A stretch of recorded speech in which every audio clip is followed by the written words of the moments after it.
ನೇರವಾಗಿ ರುದ್ರಮೂರ್ತಿ ಅವ್ರ ಹತ್ರ ಹೋಗ್ಬಿಡ್ತೀನಿ. ರುದ್ರಮೂರ್ತಿ ಅವರ ತೆರಿಗೆ ವಿಚಾರದಲ್ಲಿ ಹೇಳ್ತಾರೆ ಏನ್ ಬೆನಿಫಿಟ್ ಅಂತ. ಇನ್ನೊಂದು ಕಡೆಗೆ ಇನ್ಕಮ್ ಟ್ಯಾಕ್ಸ್ ಸರ್, ಇನ್ನೊಂದು ಕಡೆಗೆ ನಮ್ಗೆ ಶೇರ್ ಮಾರ್ಕೆಟ್ ಬಗ್ಗೆ ಒಂಚೂರು. ಓಕೆ, ಅವ್ರಿಗೆ ಬಜೆಟ್ ಅಲ್ಲಿ ಕೊಡ್ತಾರೋ ಬಿಡ್ತಾರೋ ನಿರೀಕ್ಷೆ ಏನಿದೆ ಅನ್ನೋದನ್ನ ಹೇಳ್ತೀನಿ. ಫಸ್ಟ್ ಆಫ್ ಆಲ್, ಈ ಬೇಸಿಕ್ ಎಕ್ಸಾಮ್ಷನ್ ಲಿಮಿಟ್ ಜಾಸ್ತಿ ಮಾಡಿ ಅಂತ ಕೇಳ್ತಿದ್ದಾರೆ. ಯಾಕಂದ್ರೆ 5 ವರ್ಷದಿಂದ ಚೇಂಜ್ ಆಗಿಲ್ಲ. ಇನ್ಫ್ಲೇಷನ್ ಇವಾಗ 5.09% ನಡೀತಾ ಇದೆ. ವರ್ಷಕ್ಕೆ 5% ಇನ್ಫ್ಲೇಷನ್ ಆವರೇಜ್ ತಗೊಂಡ್ರು 5 ವರ್ಷಕ್ಕೆ 25% ಆಗುತ್ತೆ, ಸಿಂಪಲ್ ಆವರೇಜ್. ಬಟ್ ಲಿಮಿಟ್ಸ್ ಅನ್ನ ಏನು ಚೇಂಜ್ ಮಾಡಿಲ್ಲ. ಆಮೇಲೆ ಸ್ಟ್ಯಾಂಡರ್ಡ್ ಡಿಡಕ್ಷನ್ ಇವತ್ತು ಎಂಪ್ಲಾಯೀಸ್ ಏನ್ ಟ್ಯಾಕ್ಸ್ ಕಟ್ತಾರಲ್ಲ ಅವ್ರು ಕೊಡೋದು ಬರೀ 50,000 ರೂಪಾಯಿ ಸ್ಟ್ಯಾಂಡರ್ಡ್ ಡಿಡಕ್ಷನ್ ವರ್ಷಕ್ಕೆ. ತಿಂಗಳಿಗೆ ನೀವು ಲೆಕ್ಕ ಹಾಕರ್ 4,000 ರೂಪಾಯಿ ಬರಲ್ಲ. ಅದನ್ನ ಏನಾನ ಅಟ್ಲೀಸ್ಟ್ ಒಂದು 75,000 1 ಲಕ್ಷ ಮಾಡಿ. ಯಾಕಂದ್ರೆ ಟ್ಯಾಕ್ಸ್ ಪೇ ಮಾಡುವ ವರ್ಗವೇ ಕಡಿಮೆ ಇದೆ, ಅದರಲ್ಲಿ ಸ್ಯಾಲರಿಡ್ ಕ್ಲಾಸ್ ಪೇ ಮಾಡ್ತಿದ್ದಾರೆ. ಅವರು ಕೊಡೋ ಸ್ಟ್ಯಾಂಡರ್ಡ್ ಡಿಡಕ್ಷನ್ ಅನ್ನು ದಯವಿಟ್ಟು ಒಂಚೂರು ಏನಾನ ಜಾಸ್ತಿ ಮಾಡಿ, ಈಗಿರುವ 50,000ನ 75,000 ಅಥವಾ 1 ಲಕ್ಷ ಮಾಡಿ ಅಂತ ಕೇಳ್ತಾ ಇದ್ದಾರೆ. ಇದು ಬಿಟ್ರೆ ತುಂಬಾ ಇಂಪಾರ್ಟೆಂಟ್ ಅಂದ್ರೆ ಈ short term capital gain, long term capital gain ಅಂತ ಏನಿದೆ ಅದನ್ನ ದಯವಿಟ್ಟು ಮುಟ್ಟಬೇಡಿ. ಮುಟ್ತು ಅಂದ್ರೆ ಅದನ್ನ ಖಂಡಿತವಾಗ್ಲೂ ಎಷ್ಟೊಂದು ವಿರೋಧಗಳು ಬರುತ್ತೆ. ಇನ್ವೆಸ್ಟ್ಮೆಂಟ್ಗೆ ಫಾರಿನ್ ಫ್ಲೋ ಆಗಿರ್ಬೋದು, ಇವಾಗ ವಿದೇಶಿ ಬಂಡವಾಳ ಏನ್ ಬರ್ತಾ ಇದೆ ಅದಕ್ಕೂ ಕೂಡ ಇಂಪ್ಯಾಕ್ಟ್ ಆಗುತ್ತೆ. ಡಾಲರ್ ರೂಪಿ ರೇಟ್ಗಳಿಗೆ ಇಂಪ್ಯಾಕ್ಟ್ ಆಗುತ್ತೆ ಇದರಿಂದ. ಸೊ ಹಾಗಾಗಿ ಇದನ್ನೇನು ಟಚ್ ಮಾಡಬೇಡಿ ಅಂತ ಹೇಳ್ತಿದ್ದಾರೆ. ಶೇರ್ ಮಾರ್ಕೆಟ್ಗೆ ನೇರವಾಗಿ ಮಾತನಾಡಬೇಕು ಅಂದ್ರೆ ಏನಾನ ಇವತ್ತು ಈ short term capital gain tax ಇವತ್ತು 15% ಇದೆ. ಇದನ್ನ ನಾರ್ಮಲ್ ಟ್ಯಾಕ್ಸ್ ಸ್ಲ್ಯಾಬ್ಗೆ ಏನಾನ ತಂದ್ರೆ, ಅಂದ್ರೆ ಜನರಲ್ ಸ್ಲ್ಯಾಬ್ ರೇಟ್ಗೆ ಏನಾನ ಬಂದ್ಬಿಟ್ರೆ ಹೈಯರ್ ಟ್ಯಾಕ್ಸ್ ರೇಟ್ 30% ಅಪ್ಲೈ ಆಗುತ್ತೆ. ಅಥವಾ ಮುಂಚೆ long term capital gain tax ಇರಲಿಲ್ಲ, 10% ಈಗೇನು ತಂದಿದ್ದಾರೆ ಅದನ್ನೇನಾನ 15% ಮಾಡಿದ್ರೆ, ಬೈ ಚಾನ್ಸ್ ಏನಾನ ಟ್ಯಾಕ್ಸ್ ಇನ್ಕ್ರೀಸ್ ಮಾಡಿದ್ರೆ ಅದು ಖಂಡಿತ ನೆಗೆಟಿವ್ ಆಗುತ್ತೆ ಮಾರ್ಕೆಟ್ಗೆ. ಇದೆಲ್ಲ ಬಿಟ್ಬಿಟ್ಟು STT ಏನಿದೆ, ಈ ಟ್ರಾನ್ಸಾಕ್ಷನ್ ಟ್ಯಾಕ್ಸ್ ಅನ್ನ ಏನಾನ ಅವರು ಜಾಸ್ತಿ ಮಾಡಿದ್ರೆ, ಮುಂಚೆ ಏನಾಗ್ತಿತ್ತು long term capital gain tax ಬದಲಾಗಿ STT ತಂದ್ರು. ಈಗ long term capital gain tax ಇದೆ, STTನೂ ಇದೆ. ಅದರಲ್ಲಿ STT ಏನಾನ ಜಾಸ್ತಿ ಮಾಡಿದ್ರೆ ಅದು ಕೂಡ ಮಾರ್ಕೆಟ್ಗೆ ನೆಗೆಟಿವ್ ಆಗುತ್ತೆ. ಸಿಂಪಲ್ ಆಗಿ ಹೇಳಬೇಕು ಅಂದ್ರೆ ಯಾವುದೇ ಹೊಸ ತೆರಿಗೆ ತರಬೇಡಿ, ಯಾವುದೇ ಇರುವಂತ ತೆರಿಗೆಗಳನ್ನ ಏರಿಕೆ ಮಾಡದೆ ಈಗಿರುವ ಬಜೆಟ್ ಅನ್ನ ಅಥವಾ ಲಾಸ್ಟ್ ಟೈಮ್ ಇರುವ ಬಜೆಟ್ ತರಾನೇ ಕಂಟಿನ್ಯೂ ಮಾಡ್ತು ಅಂದ್ರೆ ಮಾರ್ಕೆಟ್ಗೆ ಖಂಡಿತವಾಗ್ಲೂ ಸ್ಟೇಬಲ್ ಆಗುತ್ತೆ. ಗವರ್ಮೆಂಟ್ ಪ್ರೆಸ್ ಇದೆಯಲ್ಲ, ನೋಟ್ ಪ್ರಿಂಟ್ ಮಾಡೋದು, ಅದು ಇನ್ನೊಂದು 16 ಗಂಟೆ ಎಕ್ಸ್ಟ್ರಾ ಓಡಿಸ್ಬಿಟ್ಟು ಪ್ರಿಂಟ್ ಹೊಡೆದ್ಬಿಡಿ. ಸೊ ತೆರಿಗೆ ಆಲ್ರೆಡಿ ಬರ್ತಿದೆ. ವಾಟ್ ಈಸ್ ಕ್ಯಾಪಿಟಲ್ ಗೈನ್ ಅವ್ರು ಹೇಳ್ತಿದ್ದಾರೆ. ಭಾಳ ಜನಕ್ಕೆ ನಮ್ಮ ಗ್ರಾಮೀಣ ಭಾಗಗಳಲ್ಲಿ ಯಾರು ಕೇಳಿಸ್ಕೊಳ್ಳೋದಾದರೆ, of course part of the agricultural income ಇದ್ದರೆ ಬೇರೆ ವಿಚಾರ.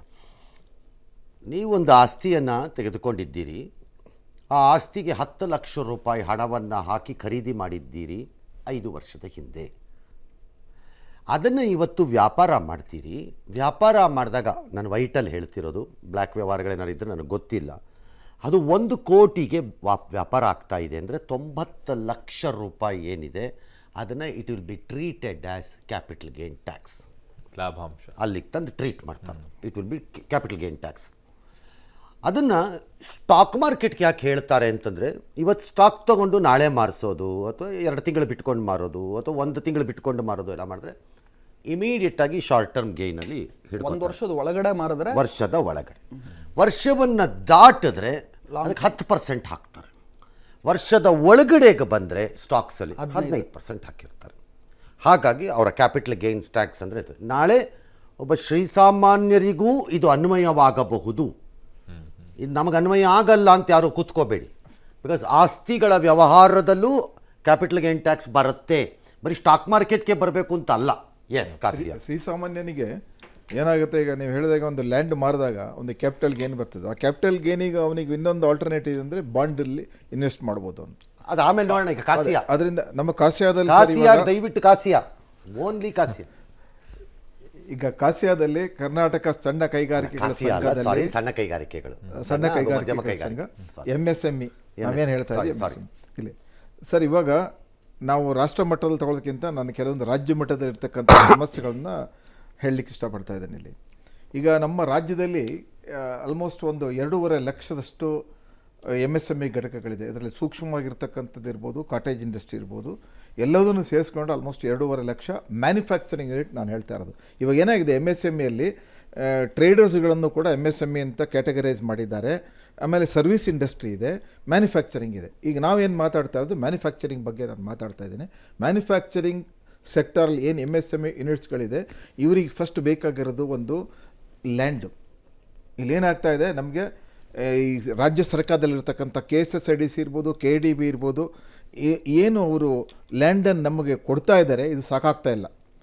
ಈ ಒಂದು ಆಲ್ಮೋಸ್ಟ್ 100 ಇಂಡಸ್ಟ್ರಿಗಳಿದ್ದರೆ ಅದರಲ್ಲಿ 80ರಷ್ಟು ಇಂಡಸ್ಟ್ರಿಗಳು ಇವತ್ತು ಪ್ರೈವೇಟ್ ಲೇಔಟಲ್ಲಿದೆ.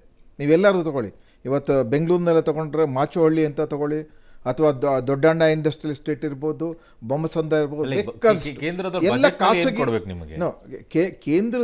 ಕೇಂದ್ರದಿಂದ ಒಂದು ಯಾವುದಾದ್ರೂ ಒಂದು ನಮಗೊಂದು ಕಾನೂನು ಥರದ್ದು ಬೇಕು. ಇಂಥ ಒಂದು MSMEಗಳಿಗೆ ಈ ಥರ ಕೊಡಬೇಕು, ಈ ಥರ ಒಂದು ಅಲಾಟ್ ಮಾಡಬೇಕು ಕೊಡ್ತಕ್ಕಂಥ ಒಂದು ಪಾಲಿಸಿ ಬೇಕಾಗಿದೆ ನಮಗೆ. ಈ ಪಾಲಿಸಿಯನ್ನು ಸರ್ಕಾರದ ಸೆಂಟ್ರಲ್ ಗೌರ್ಮೆಂಟ್ ತರಬೇಕು. ಈಗ ಇವತ್ತೇನು ಲೇಬರ್ ಆ್ಯಕ್ಟ್ ಇರ್ಬೋದು, ಪೊಲ್ಯೂಷನ್ ಇರ್ಬೋದು, ಅಡ್ವೈಸರಿ ಬೋರ್ಡ್ಸ್ಗಳಿದೆ, ಅದೇ ಥರ ಇಲ್ಲೂ ನಮಗೆ ಬರಬೇಕು. ಯಾಕಂದರೆ ಇಲ್ಲಿ ಕೆಲವೊಂದು ಹರಾಸ್ಮೆಂಟ್ಗಳು ಆಗ್ತಾ ಇದೆ, ಸರಿಯಾಗಿ ಅವನಿಗೆ ಲ್ಯಾಂಡ್ ಸಿಗ್ತಾ ಇಲ್ಲ. ಅದರಿಂದ ಏನಾಗ್ತಾ ಇದೆ, ಅವನು ಪ್ರೈವೇಟ್ ಲೇಔಟಲ್ಲಿದ್ದಾನೆ, ಪ್ರೈವೇಟ್ ಲೇಔಟಲ್ಲಿ ಯಾವುದೇ ಇನ್ಫ್ರಾಸ್ಟ್ರಕ್ಚರ್ ಇಲ್ಲ. ಇವತ್ತು ನಾನು ಹೇಳಿದಾಗ ಒಂದು ಎಕ್ಸ್ಪೋರ್ಟ್ ಮಾಡಲಿಕ್ಕೆ ಒಂದು ಸರಿಯಾಗಿ ಕಂಟೈನರ್ ಒಳಗಡೆ ಹೋಗೋದಿಲ್ಲ, ಅಂಥ ಪರಿಸ್ಥಿತಿಯಲ್ಲಿ ಇದ್ದೇವೆ ಈಗ. ಇದಕ್ಕೆ ನಮಗೆ ಪರಿಹಾರ ಬೇಕು. ಇದಕ್ಕೆ central government can interfere. Done. Anything last word sir? ನನ್ನ ಪ್ರಕಾರ ಇವತ್ತಿನ ಬಜೆಟ್ನಲ್ಲಿ ಕಾಮನ್ ಮೆನ್ಗೆ ಫೋಕಸ್ ಕೊಡ್ತಾರೆ, ಸ್ಯಾಲರಿಡ್ ಕ್ಲಾಸಿಗೆ ಫೋಕಸ್ ಕೊಡ್ತಾರೆ. ಯಾವುದೇ ರೀತಿಯಾದ long term short term capital gain touch ಮಾಡೋದಿಲ್ಲ. ಹಾಗೂ ಇವತ್ತು ಒಳ್ಳೆ ಬಜೆಟ್ ಅನ್ನ ಕೊಡ್ತಾರೆ, focusing on salaried class, common people, even focusing on agriculture ನನ್ನ ಪ್ರಕಾರ, ಹಾಗೂ ರೂರಲ್ ಥೀಮ್ ಕಡೆನೂ ಫೋಕಸ್ ಕೊಡ್ತಾರೆ. ಇದು ಎಲ್ಲದರಿಂದ ಏನ್ ಮಾಡ್ತಾರೆ ಅಂದ್ರೆ ಸಾಮಾನ್ಯ ಜನನ ಬಿಟ್ಬಿಟ್ಟಿದ್ದಾರೆ, ಮಿಡಲ್ ಕ್ಲಾಸ್ ವರ್ಗದವ್ರನ್ನ ಬಿಟ್ಬಿಟ್ಟಿದ್ದಾರೆ. ಬರೀ ಕಾರ್ಪೊರೇಟ್ ವಲಯ ಕಡೆ ಫೋಕಸ್ ಇದೆ, ಬರೀ ಇನ್ಫ್ರಾಸ್ಟ್ರಕ್ಚರು, ಬರೀ ದೇಶದ ಗ್ರೋತ್ ಆಯ್ತು, ನಮ್ಗೆ ಈಗ ಶಾರ್ಟ್ ಟರ್ಮ್ಗೆ ಏನಾನ ಕೊಡಿ ಅಂತ ಏನ್ ಕೇಳ್ಕೊಂತಿದಾರಲ್ಲ, ಅದಕ್ಕೆ ಈ ಬಜೆಟ್ ಫೋಕಸ್ ಆಗುತ್ತೆ ಅನ್ನೋದು ನನ್ನ ಒಂದು ನಿರೀಕ್ಷೆ. All right. ಸೊ ಮಹಿಳೆಯರ ಬಗ್ಗೆ ಒಂಚೂರು ಜಾಸ್ತಿ ಆಗ್ಬೋದು ಅನ್ಸುತ್ತೆ ಅಲ್ವಾ ಸರ್? ಯಾಕಂದ್ರೆ ಮಹಿಳೆಯರದು ಡಿಕ್ಲೇರ್ಡ್ ಪಾಲಿಸಿ ಆಫ್ ಪೊಲಿಟಿಕಲಿ ಮತ್ತು ಎಂಪವರ್ಮೆಂಟಲ್ಲಿ ಎರಡರಲ್ಲೂ. Politically Narendra Modi targets women voters ಅನ್ನ. ರಾಜಕೀಯವಾಗಿ ನಾನು ಹೇಳ್ತಿರೋದು, ಹೆಣ್ಣು ಮಕ್ಕಳ ಮತ ಬ್ಯಾಂಕ್ ಏನಿದೆ ಅದನ್ನ ಬಹಳ ಕನ್ಸಿಸ್ಟೆಂಟ್ ಆಗಿ ಈ ಟಾರ್ಗೆಟ್ಸ್ ಇತ್ತು. ಬಟ್ INDA ಕೂಡ 2,000 ರೂಪಾಯಿ ಕೊಡೋದು, ಅದನ್ನ ಕೊಡೋದು, ಗ್ಯಾರಂಟಿಗಳ ವಿಚಾರದಲ್ಲಿ ಒಂಚೂರು ಎಳೆದಿರೋದ್ರಿಂದ ಅದೇನಾದ್ರು ಹೇಳ್ಕೊಳ್ಳಿ, ಈ targets it very long term ಅಲ್ಲಿ. ಅದಕ್ಕೆ ಮೋದಿ ಡಿಕ್ಲೇರ್ಡ್ ಥಾಟ್ ಪ್ರಾಸೆಸ್ ಏನು, ಆಲೋಚನೆ ಏನು, ಹೆಣ್ಣು ಮಕ್ಕಳನ್ನು ನಾನು ಒಲಿಸಿಕೊಳ್ಳಬೇಕು ಎಂದರೆ ಈ ಫ್ರೀ ಬಿ ಅಲ್ಲ. He believes they must be empowered to earn ಅಂತ, ದುಡಿಯೋದನ್ನು ಕಲಿಸ್ಕೊಡ್ಬೇಕು ಅವ್ರದ್ದು ಕ್ಯಾಲ್ಕುಲೇಷನಲ್ಲಿ. ಅದರ ಭಾಗವೇ ನಿಮಗೆ ಆ ಲಕ್ಪತಿ ದೀದಿ, ಆ ಆಲೋಚನೆಯ ಭಾಗನೇ ಆ ಸ್ಕೀಮ್ ಅದು.